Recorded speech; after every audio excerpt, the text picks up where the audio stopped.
तरफ हम लोग बड़े हैं तो निश्चित रूप से इनका बड़ा योगदान है। मैं इनका स्वागत करता हूँ। आज के ये सड़क सुरक्षा माह के अवसर पर जिन्होंने इस कार्यक्रम को आयोजित किया, ऐसा पूरा परिवहन विभाग, खास तौर पर ARTO श्रीमान सत्येंद्र सिंह जी, हमारे बीच में पधारे श्रीमान प्रदीप मौर्य जी, PTO दीपक सिंह जी, RI चरण सिंह जी, खेवरिया जी, सुमित नाहर और संचालन कर रहे भूपेंद्र भाई, और इस जागरूकता के अभियान में जिन्होंने अपने व्यस्त समय में से समय निकाल करके एक जागरूक नागरिक होने का कर्तव्य को निभाया है, ऐसे यहाँ पर विराजमान सभी बंधुगण। मित्रों, ये हिंदुस्तान गुरु शिष्य परंपरा का देश, जहां पर वाहन चलाने के लिए मोटर ड्राइविंग के इंस्टीट्यूट तो अभी खुले, लेकिन उसके पूर्व में भी लोग अपने गुरु से गाड़ी चलाना सीख लेते थे। लेकिन गुरुजी ने हमको स्टीयरिंग का उपयोग सिखाया, ब्रेक का उपयोग सिखाया, एक्सीलेटर सिखाया, लेकिन गुरुजी ने हमको कभी भी रोड साइन का उपयोग नहीं सिखाया कि रोड पर लगे हुए ये साइन है ना, इनका भी जीवन में उपयोग है। वाहन चलाते समय इनका निश्चित रूप से बड़ा महत्व है। जब हम रोड साइन को जब हम नहीं समझ पाए तो हमने गाड़ी की स्टीयरिंग पकड़ ली, हम अच्छे ड्राइवर हो गए, हम अच्छी तरीके से गाड़ी पे कंट्रोल कर लेते हैं, लेकिन रोड साइन हमारी समझ में कभी नहीं आए। तब ही हम लोग देखते हैं कि कहीं पर रंबल स्ट्रिप का साइन बना होगा, स्पीड ब्रेकर है, लेकिन व्यक्ति को ध्यान ही नहीं है, क्योंकि उसका ध्यान उस तरफ जाता ही नहीं है। विभिन्न तरीके के जो रोड साइन हैं, जिनके माध्यम से आने वाली सड़क पर क्या व्यवधान है, हमको सड़क में गाड़ी की स्पीड कैसी रखनी है, लेकिन जब रोड साइन का महत्व यदि हमने अपने जीवन में नहीं समझ पाया तो निश्चित रूप से हमारा ड्राइवर होना, हमारी ड्राइविंग कभी अच्छी हो ही नहीं सकती। उसके लिए परिवहन विभाग ने अपने साइन के साथ साथ उसे नीचे से विस्तार में लाइनें भी लिखी हैं कि ये जो साइन लगा होगा तो इसके पीछे ये कारण है, ये वजह है, यहाँ पर इस तरीके से चलना है। हमारा प्रयास होना चाहिए कि हम सबसे पहले, आज तो परीक्षा होने लगी ड्राइविंग लाइसेंस के समय में, तो काफ़ी लोग इन साइन को समझने लगे, लेकिन जो पुराने समय में जिन्होंने अपने गुरुजी से ड्राइविंग सीखी थी, अपने पिताजी से सीखी जिनने, उनकी समझ में रोड साइन कभी नहीं आए। आज ये फैशन का दौर है। इस फैशन के दौर में हमारा युवा, जहाँ एक और इसने अगर पिताजी ने मोटरसाइकिल खरीदवाई और युवा ने उसमें से कोई ऐसा काम करवा दिया कि चट्ट पट्ट बोलने लगी, कैसी बोलती, फट, तो ये फिर उसकी कारीगरी है। हमको इस तरीके के फैशन में आज हम देखते हैं कि बेटियां विद्यालय से निकली और उन्होंने अपने मोबाइल से लीड लगा के और कान में घुस ली और गाने सुनती अपने घर पर स्कूटी चली जा रही। माने आगे पीछे का अब आपकी समझ में नहीं आ रहा कि पीछे से कौन ओवरटेक करने वाला है, कौन हॉर्न बजा रहा है, कौन निकलने वाला है, वो तो अपनी मस्ती में है। और यही दुर्घटना के बड़े कारण बन जाते हैं। जब हम अगर 130 करोड़ वाले भारत की जनसंख्या जहां हो, वहीं यदि हम इसकी तुलना पैसे तो विदेशों से करना नहीं चाहिए, क्योंकि वहां पर सीमित आबादी है और लोग उन नियमों का, कायदे कानूनों का पालन करने के आदी हो चुके हैं। लेकिन हम सबको भी निश्चित रूप से सीखना पड़ेगा। सीखना इसलिए पड़ेगा कि हम लोग यहाँ पर सीट बेल्ट का प्रयोग झांसी में नहीं करेंगे, लेकिन जैसे ही दिल्ली के बॉर्डर पर पहुंचे तो क्यों घुसेड़ लेते हैं, ये बताओ ना हमको। यदि सीट बेल्ट दिल्ली पहुंचेगा आदमी और फिर घुस लेगा। यदि सीट बेल्ट का प्रयोग करना है तो निश्चित रूप से हमें स्वभाव में ही लाना पड़ेगा। आपको हम एक घटना, चूंकि मेरे साथ घटी है, लोगों को सीट बेल्ट समझ में नहीं आता, गाड़ी में लगे हुए बैलून भी समझ में नहीं आते कि बैलून का उपयोग क्या है। लेकिन हमने एक गाड़ी ली सेंटा फे। जब सेंटा फे हमने गाड़ी ली तो उस दिन मैं ड्राइवर साहब से बोला कि तुम किनारे हो, जरा हम चला के देखें आज। तो शिवपुरी के हाईवे पे गाड़ी रही होगी 90-100 पे। उसी समय हमारे सामने डेली गांव पे कट है, उस कट में एक मोटरसाइकिल पे एक पिताजी, उनकी पत्नी, 2 जवान लड़कियां। अब एक बाइक पे कितने, 4।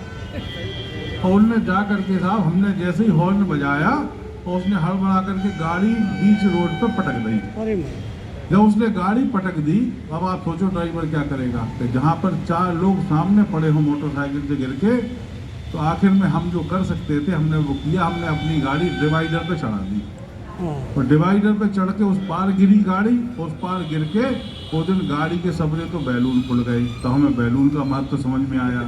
सीट बेल्ट हम खुश थे तो सीट बेल्ट का अर्थ समझ में आया, किसने हमारे प्राण बचा लिए। ये प्राण रक्षक जो हमको यंत्र दिए गए हैं निश्चित रूप से हमारी गाड़ी में ही हैं। अब हमको तय करना है कि हमें अपने प्राण कितने प्यारे हैं। आज सड़क पर चलने वाले एक सामान्य व्यक्ति का अधिकार हमसे ज़्यादा है।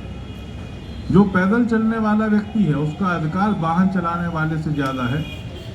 हम दुबई गए भाई साहब, तो दुबई में जा कर के वहाँ पर एक बड़ी व्यस्ततम सड़क थी, उस पर एक सिग्नल लगा हुआ, तो पैदल चलने वाले व्यक्ति ने बटन दबाया तो उसी ने बत्ती लाल कर दी। वहाँ पर पैदल चलता हुआ व्यक्ति यदि दिख गया तो गाड़ी वाले ने स्वयं अपनी गाड़ी रोक ली और इशारा किया कि पहले आप निकलो। आज हम पैदल चलने वाले को तो कभी समझ ही नहीं रहे कि ये तो समाज में 11 नंबर की गाड़ी का बेकार आदमी है। तो 11 नंबर की जो गाड़ी पे चलने वाला व्यक्ति है वो आज समाज में पॉल्यूशन नहीं दे रहा। वो श्रम परिश्रमी व्यक्ति है, वो अपने काम पे पैदल चला जाता है, 100-200 मीटर के काम वो पैदल चल के कर लेता है। एक हम है कि हम 100-200 मीटर भी जाना होगा तो अपनी बाइक का हाल ख्याल सेल्फ दाब देंगे। अच्छी बात है, सुविधाओं का उपयोग करना चाहिए, लेकिन समाज में उस 11 नंबर की गाड़ी से चलने वाले व्यक्ति का भी हम लोगों को निश्चित रूप से ध्यान करना है। आज ये 1 माह तक चलने वाला कार्यक्रम है, परिवहन विभाग इसे बड़ी गंभीरता से लेता है क्योंकि सड़क पर बढ़ने वाली दुर्घटना है। सुप्रीम कोर्ट ने तय कर दिया, पहले हम यदि किसी को अस्पताल ले गए उठा करके तो एक तो व्यक्ति घायल अवस्था में जगह जगह से खून बगल रहा हो, उसे हमने अपनी गाड़ी में धरा तो हमारी गाड़ी बिगड़ गई।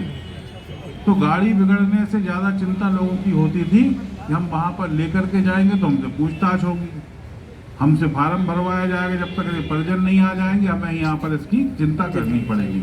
लेकिन सरकार ने जब तय कर दिया है कि आप किसी भी घायल को लेकर के अस्पताल जाएंगे तो अस्पताल की रिस्पॉन्सिबिलिटी फिक्स की है कि उसे तत्काल भर्ती किया जाएगा। और भी रिस्पॉन्सिबिलिटी सरकार ने तय की कि आपसे भी आपका नाम पता और गवाही के लिए आपको अदालत के चक्कर नहीं लगाने पड़ेंगे, जिससे लोग डरने लगे थे। आज जब सरकार ने इस विषय को तय किया, महसूस किया कि ये कठिनाई है लोगों के सामने कि हम सड़क पर डले हुए घायल व्यक्ति को अस्पताल लेके जाएं, फिर हम कचहरी तक गवाही देने जाएं, तो सरकार ने लोगों की कठिनाई को समझते हुए कई शानदार निर्णय किए हैं। निश्चित रूप से इस पूरे माह में हम लोगों को जागरूक करने का तो प्रयास करेंगे ही, लेकिन हम अपने स्वभाव में से कैसे उतारें। एक तो होता कि मास्टर साहब ने जो पढ़ाया था तो हमने 6 में कुछ और पढ़ा, 8 में कुछ और पढ़ा, 12 में कुछ और पढ़ा, वंश में आके नौकरी लग गई तो सब भूल गए। तो हम ये पढ़ के नहीं जाएं, इसे हम जीवन का पार्ट बनाएं, क्योंकि जब हम इसे जीवन में उतारेंगे, अकेले हम नहीं, हमारे बच्चे दिल्ली पढ़ते थे, बेटा अभी भाई साहब गाड़ी चलाता दिखेगा आपको अगर तो बेल्ट लगाएगा अपने आप ही, उसके स्वभाव में आ गया। बिटिया गाड़ी चलाएगी तो बेल्ट लगाएगी। हम लोग इन सब चीज़ों को अपने स्वभाव का एक पार्ट बनाना पड़ेगा। निश्चित रूप से इस पूरे माह भर में चलने वाले कार्यक्रम, इसके माध्यम से विभिन्न विद्यालयों में पढ़ने वाले युवा और हमारे समाज में जो भी लोग वाहन का प्रयोग करते हैं, वाहन की दुर्घटनाएं कम हो, ये चैलेंज है सरकार के सामने। इस चैलेंज को सरकार ने लेकर के नीचे तक भेजने का काम किया कि हम वाहन की दुर्घटनाओं को कम ही लेके आ पाएँ, लेकिन उसमें जब तक हम लोगों की भागीदारी नहीं होगी, हम लोगों की जानकारी जब तक नहीं बढ़ेगी, तब तक सरकार चाहे कुछ कर ले, जब तक जन समर्थन प्राप्त नहीं होगा।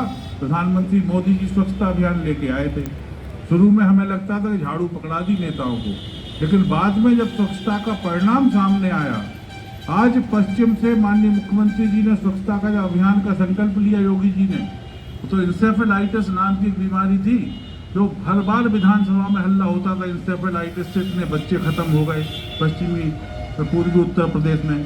आज इंसेफेलाइटिस नाम की बीमारी ही खत्म हो गई स्वच्छता के कारण से। कि हमारे जीवन का पार्ट हम कैसे बना पाए। हम सड़क पर चलने वाले लोग, उन युवाओं के मन में जिन्हें स्टंट करना है तो स्टंट निश्चित रूप से उनका शौक हो सकता है, लेकिन उनके जीवन में सड़क पर चलने के जो नियम कायदे कानून हैं, यदि वो पालन कर लेंगे तो वो उनके जीवन के लिए ज़्यादा लाभकारी होने वाला है। आज एक शानदार उत्सव के माध्यम से उद्घाटन हुआ। ये कार्यक्रम गली गली जाने वाला है। बहुत सारे समाज सेवी संगठनों के साथ साथ विभिन्न विद्यालय और विभिन्न संस्थाएं इस कार्यक्रम को आयोजित करेंगी, लेकिन ये हमारे जेहन का हिस्सा बन जाए, हमारे वो दैनिक जीवन का हिस्सा बन जाए, ऐसा हम सबको प्रयास करना पड़ेगा। और यदि ये प्रयास हम लोगों ने किया तो माननीय मुख्यमंत्री जी की जो मंशा है कि हम लोगों को जागरूक कैसे कर पाए, एक जागरूकता अभियान है, अवेयरनेस का प्रोग्राम है। हम इस अवेयरनेस के प्रोग्राम के माध्यम से खुद तो जागरूक होंगे ही। अभी आप लोगों ने जो कलेक्टर साहब ने शपथ दिलाई, वो शपथ निश्चित रूप से साकार रूप जब जमीन पर ले लेगी तब वो दिन हम लोग दुर्घटना कम कर पाएंगे, और जब दुर्घटनाएं कम होंगी तो ज़्यादा लोगों का जीवन बचेगा। आप सभी से आग्रह है कि आज की दी हुई शपथ को अकेले अपने पास रख के नहीं बैठें कि हमने पढ़ा था 6 में 7 में 8 में। ये हम और नीचे तक अध्यापक बन करके, गुरु बन करके नीचे तक भी लोगों को जगाने का काम करेंगे। आपने गंभीरता से सुना, उसके लिए बहुत धन्यवाद। जय हिंद। अभी हमारे परम सम्माननीय नगर विधायक